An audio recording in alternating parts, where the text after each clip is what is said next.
Welcome back. Tomorrow, Governor-elect Jeff Landry will take the oath of office and become Louisiana's 57th governor. Fox 8's John Snell takes a look back at the Louisiana native soon to lead the state.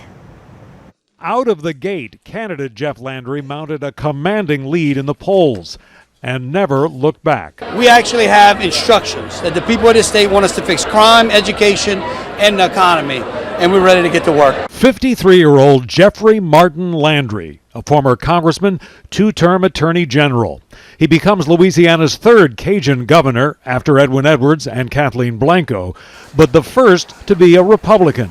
In that respect, Landry mirrors Louisiana's strong tilt toward the GOP, pro-life, tough on crime, an ally of Louisiana's oil and gas industry. Incompetent mayors and woke district attorneys are playing a dangerous game of catch and release. Critics expected Landry to use New Orleans as a political foil, but he produced the biggest surprise of his transition, a partnership with DA Jason Williams.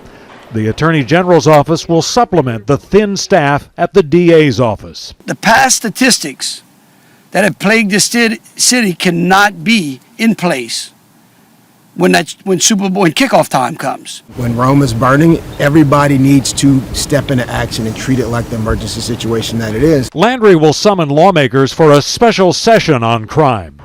We don't know a lot about what he has in mind.